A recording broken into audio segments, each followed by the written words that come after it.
Chapter 10. A Secret Never Spoken. The cave was silent.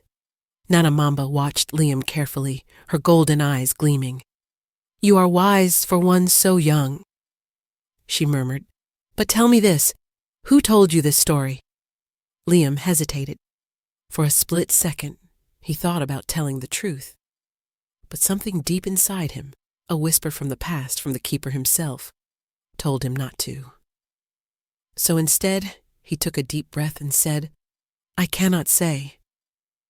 The great snake's tongue flicked. "Cannot, or will not?" Liam met her gaze. "Both." Ellery whistled. "Oh, he's playing it dangerous now." Elias and Alara were staring. Even Nanamamba looked surprised.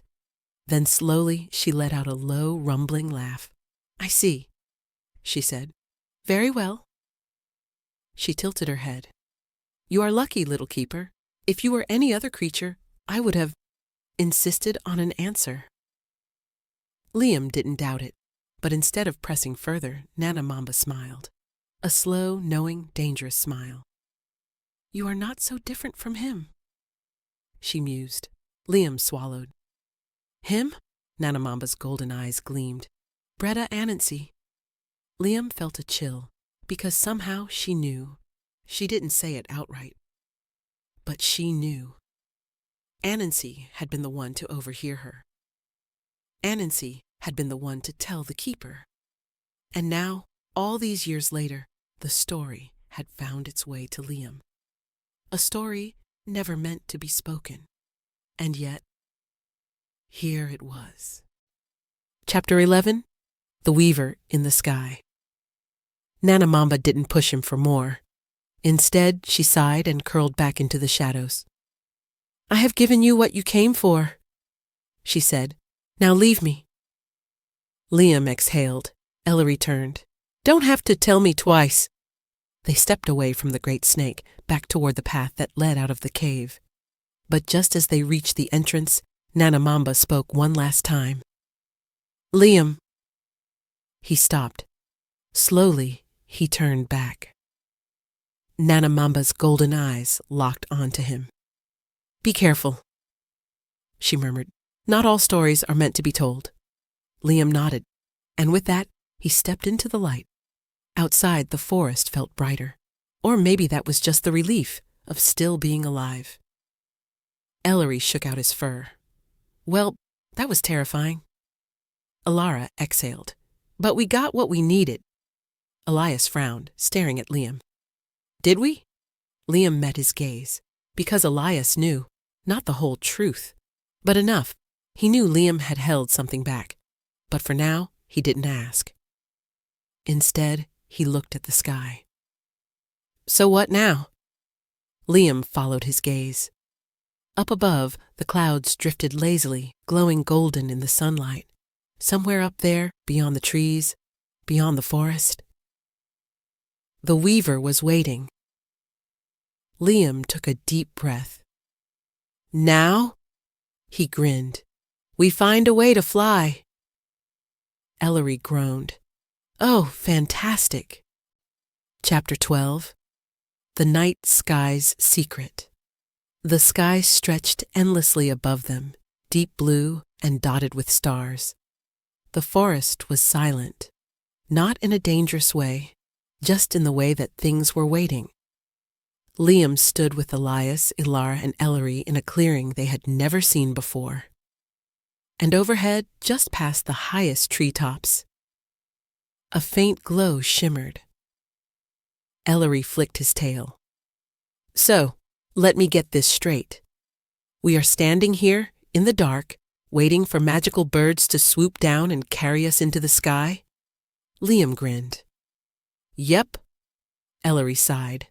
"I knew I should have stayed in bed." Alara, ignoring him, turned to Liam. "Are you sure this is the right place?" Liam wasn't. Not completely. But something deep in his chest, the same feeling that had led him to the whispering web, to Nanamamba's cave, told him to trust. "The moonbirds don't just come to anyone," he said. "We have to call them." Elias frowned. And how exactly do we do that? Liam hesitated. Then he remembered something the keeper had once told him long ago. The moonbirds do not answer to words, child. They answer to the things words cannot say. Liam's breath caught. A story. That was the answer. The moonbirds weren't creatures of sound. They were creatures of stories, of memory, of the things lost in the night sky. Slowly, Liam knelt. He closed his eyes, and he whispered, not to the birds, but to the moon itself. A story about a boy who found a secret forest, a boy who met a talking deer, a forgotten brother, and a lost sister, a boy who promised the guardian he would protect this place, no matter what. And then a single feather drifted down from the sky. Liam's eyes snapped open. Ilara gasped. Elias froze. Ellery muttered, "Oh no," because above them the sky was moving. The stars were not just stars. They were eyes. Hundreds, no, thousands of glowing white eyes circling high above. And then, in a single silken flash, the moonbirds descended. Chapter 13. The Riders of the Wind. They were massive. Sleek, glowing birds with feathered wings as wide as the trees. Their eyes shimmered like silver moons, and their tails left behind trails of soft stardust. They did not land. They hovered, suspended in the air, wings barely moving, watching, judging. Liam felt his breath catch. "They're waiting," Ilara whispered. Elias swallowed. "Waiting for what?" Liam knew. He took a deep breath and stepped forward. "I seek the weaver," he said, voice steady. "Breda Anansi." The largest of the moonbirds tilted its head. Its voice was not a voice. It was a whisper on the wind. "The weaver once walked beneath our wings." Liam's heart pounded. "You knew him?" The bird blinked. "He was a thread in the sky, a spinner of words, a walker of stories. He wove the wind as we wove the night." Ellery frowned. "Okay, but, could you be less cryptic?" The birds ignored him. Instead, the largest one lowered its gaze to Liam. "Do you seek his path?" Liam exhaled. "Yes." The moonbird blinked once. Then it spread its wings, and suddenly the sky shifted. Liam, Elias, Ilara, and Ellery were no longer standing on the ground. They were floating. Ellery yelped. "What? How?" But before he could finish, the moonbirds swooped down, caught them on their backs, and in a single, breathtaking motion, they soared into the night. Chapter 14. Flight to the Unknown. The wind roared in Liam's ears. The forest shrunk beneath them until it was nothing but a sea of green and silver mist. They were flying, not just flying, gliding through the sky as if they had always belonged there. Liam looked up. The stars seemed closer. The moon was massive. And then, up ahead, he saw something impossible, a web. Not a spider web, not a normal web, a colossal, glowing, celestial web woven between the stars. Liam's breath caught. Elias whispered, "Is that—" Ilara finished for him. "The weaver's web." And as they soared closer, something moved within the glowing threads. Not a shadow, not a bird, not a cloud. A figure, 8-legged, massive, waiting. Liam's pulse pounded, because, at long last, they had found him. Breda Anansi, the first guardian, and he was waiting. Chapter 15. The Weaver's Warning. The celestial web stretched across the sky like strands of moonlight, shimmering between the stars. Liam could barely breathe, because there, at the heart of the glowing web, something moved. A massive shape, 8-legged and ancient, perched in the center of the web, waiting. Breda Anansi, the first guardian, the trickster, the one they had come to find. The moonbirds slowed, hovering just beyond the glowing strands of silk. The air was silent, too silent. Then Breda Anansi spoke. "Turn back." Liam froze. His voice was smooth, rich, and deep, like old stories told by firelight. But there was something else in it, too. Something wrong. Ellery frowned. Excuse me?" Breda Anansi did not move. "You were not meant to find me." Ilara tensed. "But leave!" The great spider interrupted, his voice sharp as silk. "Before it is too late." Liam's stomach twisted. Something was very wrong. This wasn't how it was supposed to go. They had crossed the forest, searched the sky, risked everything to find him. But now, Breda Anansi didn't want to be found. Elias stepped forward carefully. "Breda Anansi, we were sent to—" The first guardian moved. Not a slow, wise movement, a sudden, sharp, almost defensive movement. His 8 legs tensed against the web, as though he was bracing for an attack. Liam swallowed hard. Why did he look afraid? The twist, Breda Anansi's secret. Liam's heart pounded. This wasn't the wise, clever spider of legend. This was someone who had been waiting for something, or someone, that wasn't them. Slowly, carefully, Liam stepped onto the web. The strands hummed beneath his feet, sending small ripples of energy through the sky.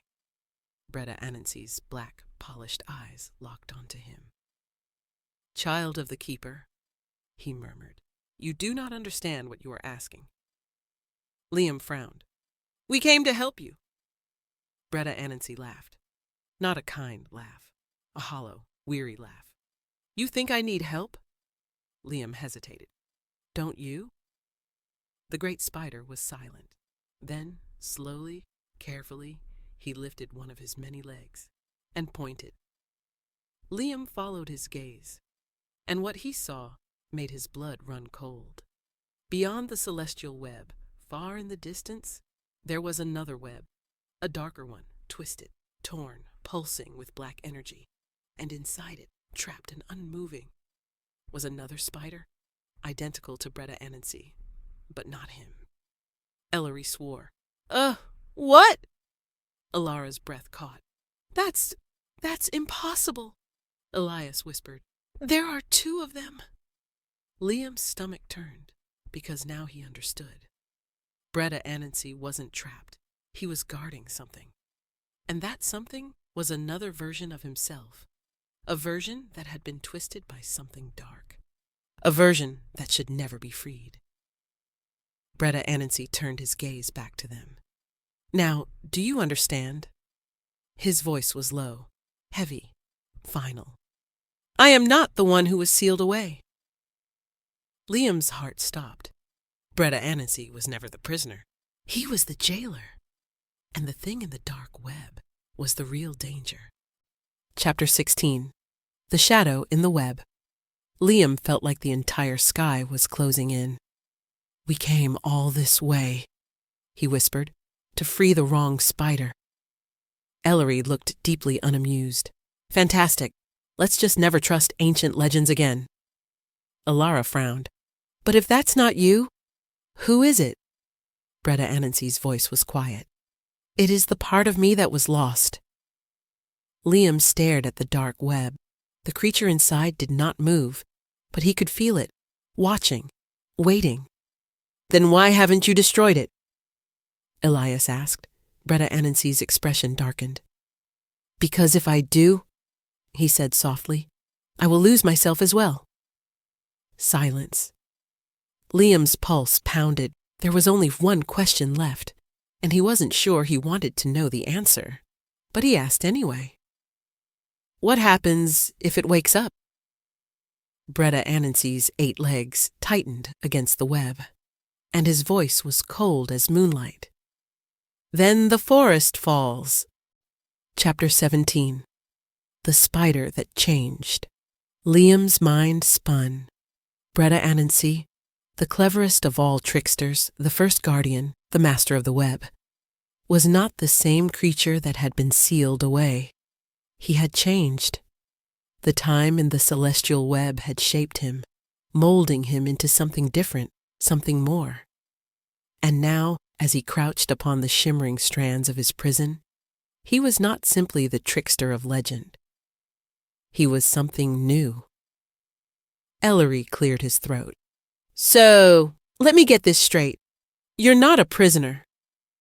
No, Bretta Anansi murmured. You're not the one who was sealed away. No. And the thing in the dark web over there is a past version of yourself that you locked away? Bretta Anansi's dark, polished eyes gleamed. Something like that. Ellery blinked. Right. Cool. Normal. Just your average ancient identity crisis. Liam ignored him. Instead, he focused on Bretta Anansi himself. The spider was massive, sleek, and still as graceful as legend described. But up close, Liam noticed something else. His movements were measured, careful. His voice was softer. He carried himself like someone who had once been something else, and chosen to become something new. And that meant one thing. Captivity changed you, Liam said. Bretta Anansi was silent. Then, slowly, he nodded. Yes, Chapter 18. A Guardian, Rewritten. Ilara spoke for the first time. What were you like before? Bretta Anansi tilted his head, his 8 legs shifting slightly. Then, quietly, he said, I was selfish. Liam's breath caught. I was not unkind, Bretta Anansi clarified. Nor was I cruel. But I thought only of my own stories, my own tricks, my own web. His voice was calm, reflective. The forest was my home, yes, but it was a home I thought of only as a game board, a stage, a place to weave my own tales. Ellery frowned. But you were the first guardian. Weren't you supposed to protect it? Bretta Anansi's voice softened. A guardian is only as strong as his values, he murmured, and I had none. Silence. Liam swallowed hard. So what happened? He asked. What changed you? Bretta Anansi looked beyond them, toward the dark, pulsing web in the distance. And then, for the first time, Liam saw real sadness in his eyes. I met myself.